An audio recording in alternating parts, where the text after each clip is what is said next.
Thank you very much, and welcome back to this one Meristocratic channel. And then today we are going to look and to anticipate in Life Sciences grade 12. And then under this, we are saying this is the revision for term 4. Remember that we have once did this module, but we are saying that let us emphasize it even better.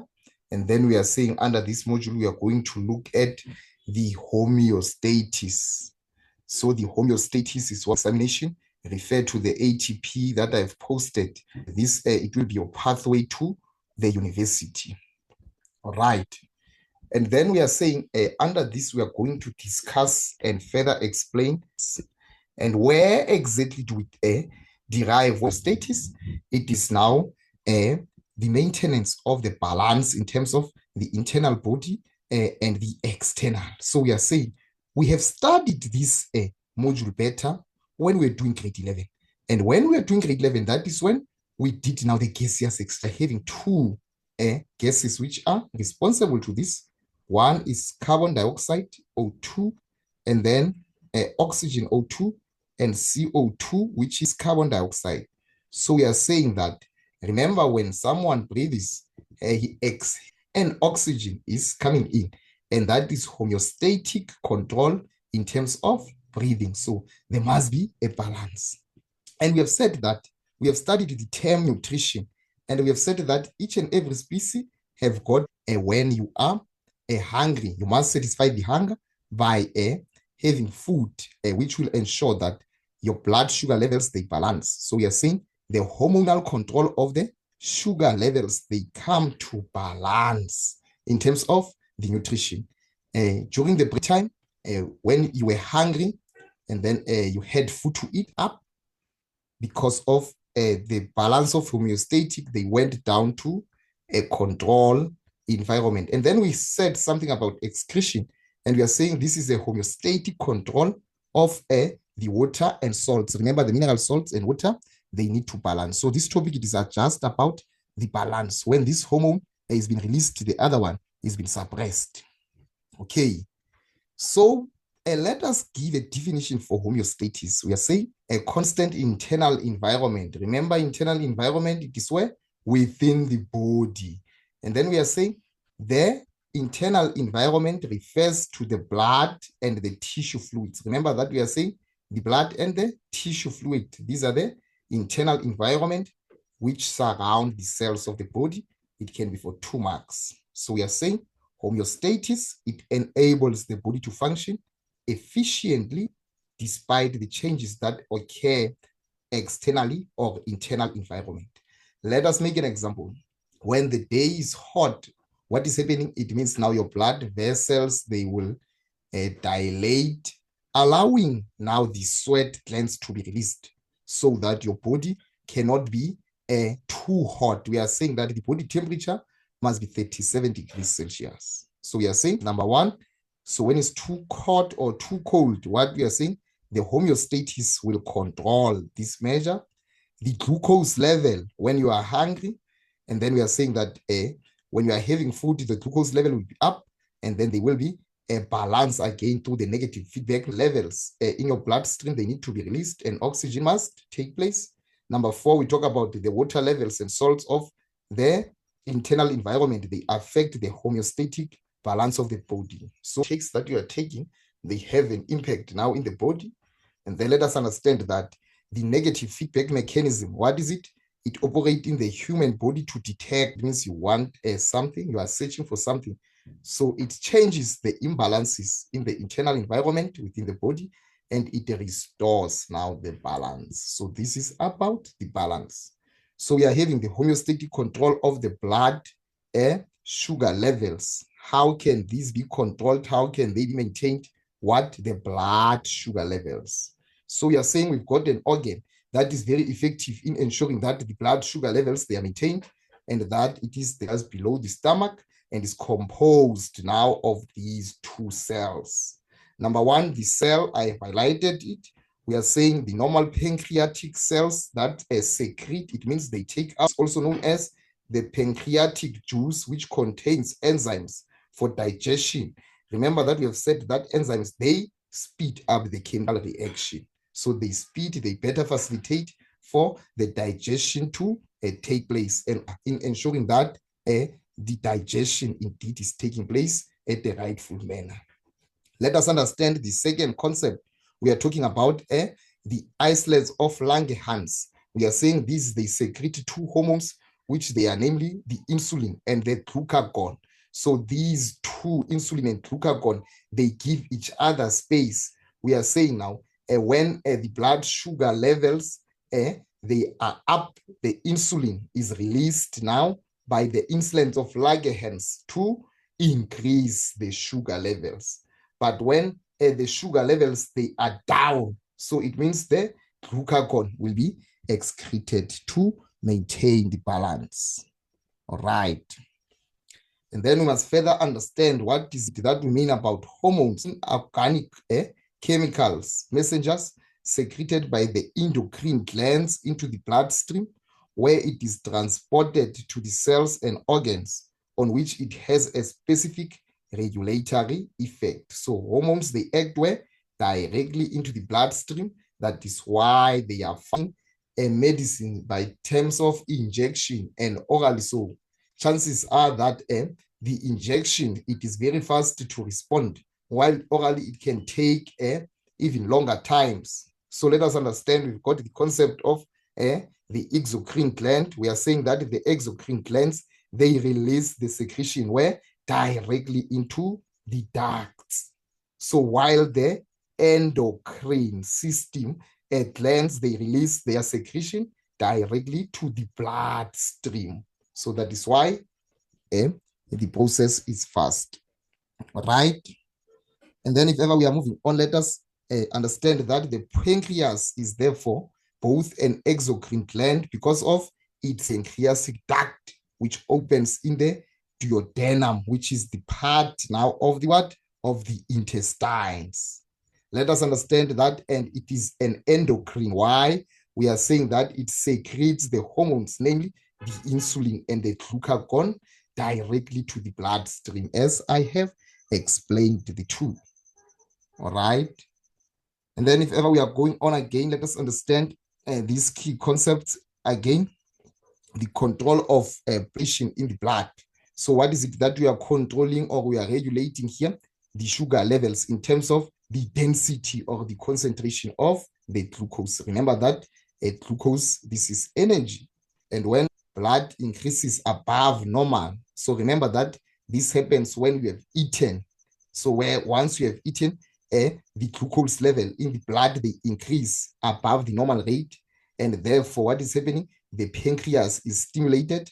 And when this pancreas is stimulated, the pancreas secretes insulin into the bloodstream so that the bloodstream would be at balance. So we are saying that the insulin, it travels into the blood to the liver and stimulates the conversion of the glucose. So what is effective here is that the liver stimulates the conversion of the glucose to glycogen, which is then stored for future references.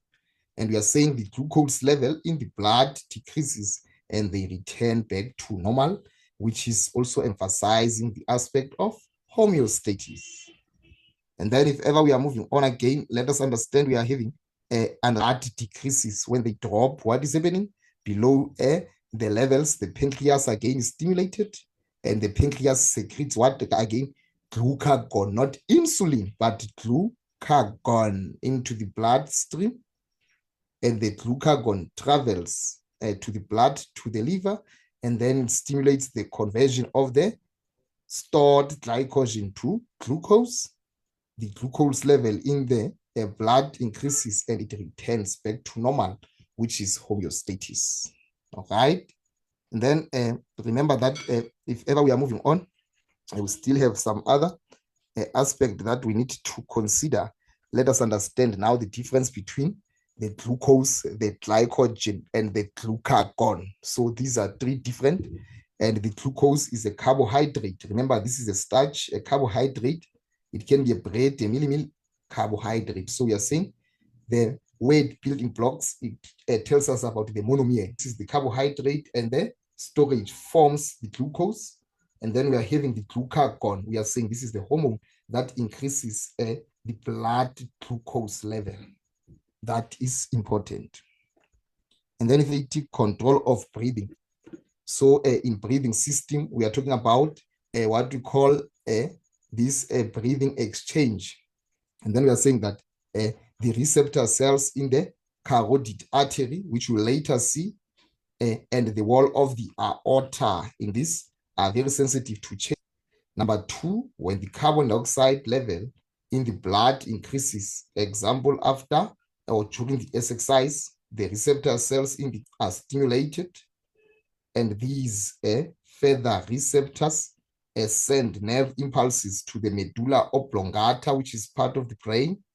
And then the medulla oblongata, it does not it does not carry intelligence, but it sends now frame and the intercostal muscle, the breathing system, to contract more actively and increasing the rate and the depth of breathing.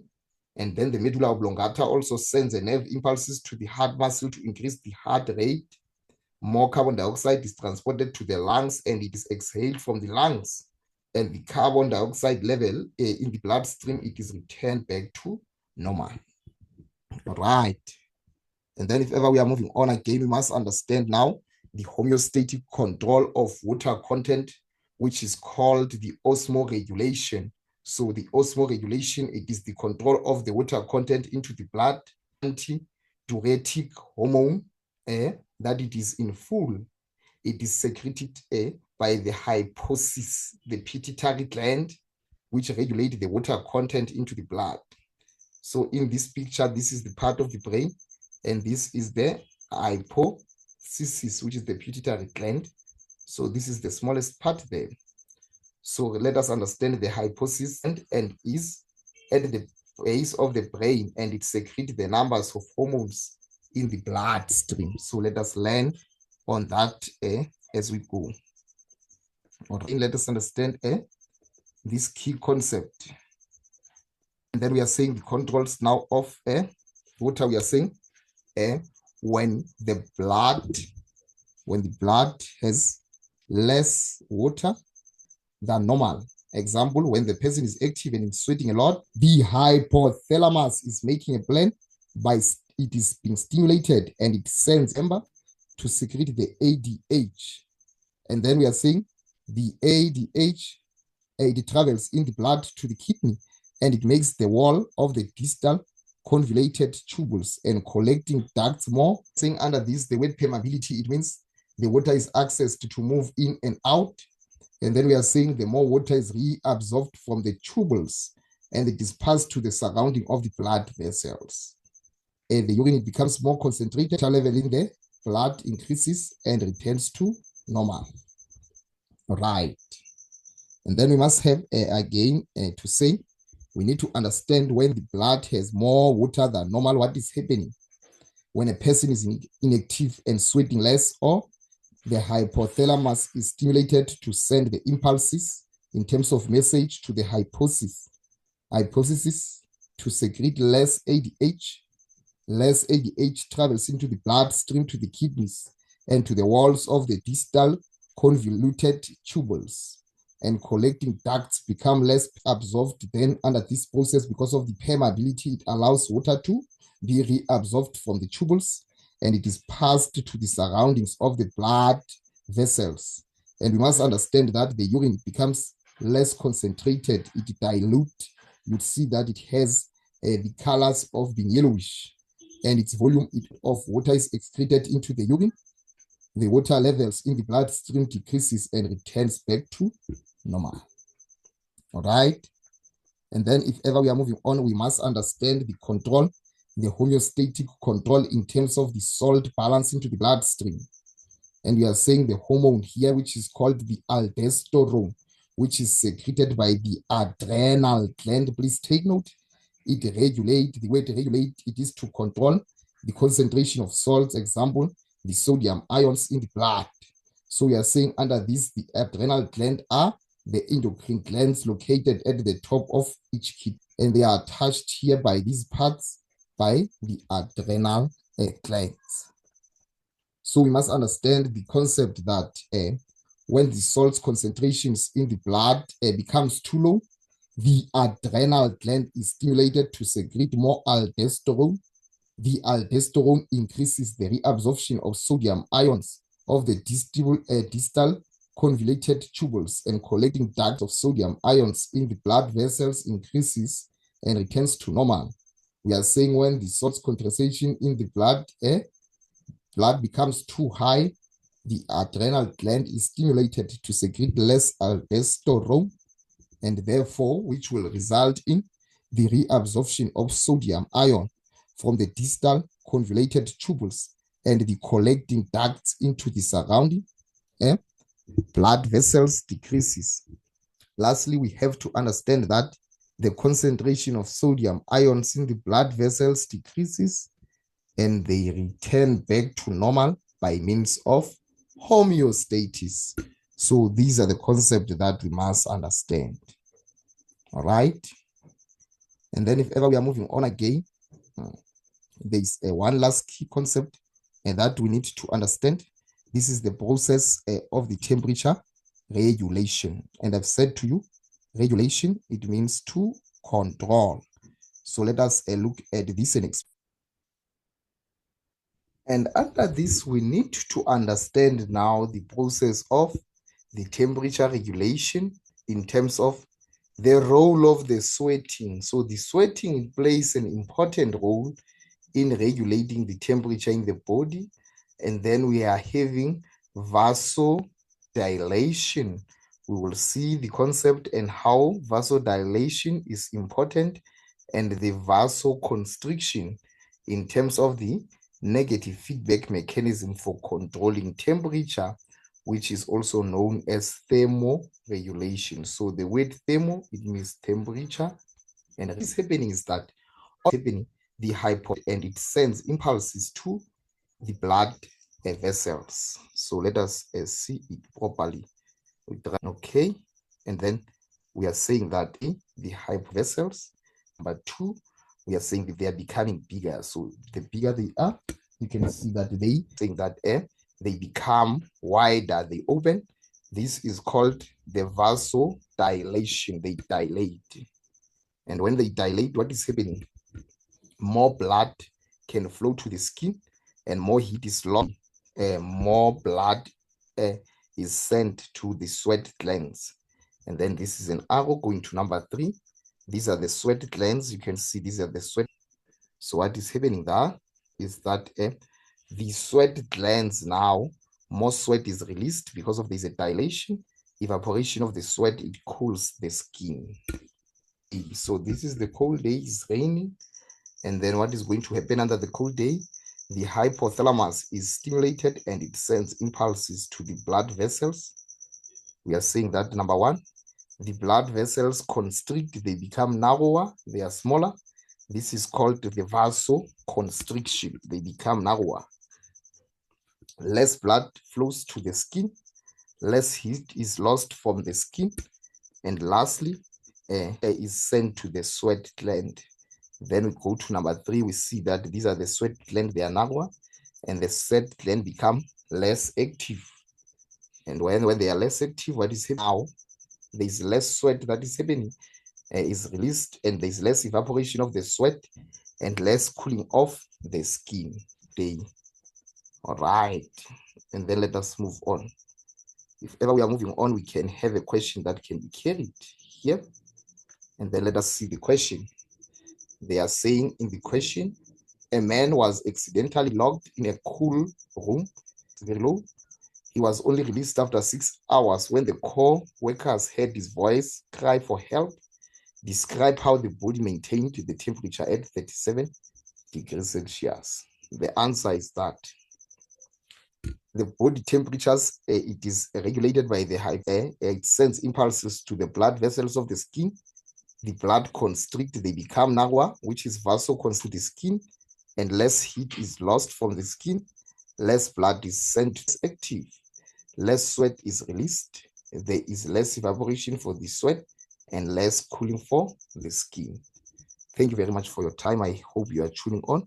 You'll tune on again on our next topic. Thank you very much, grade 12s, and good luck on your examination. Thank you.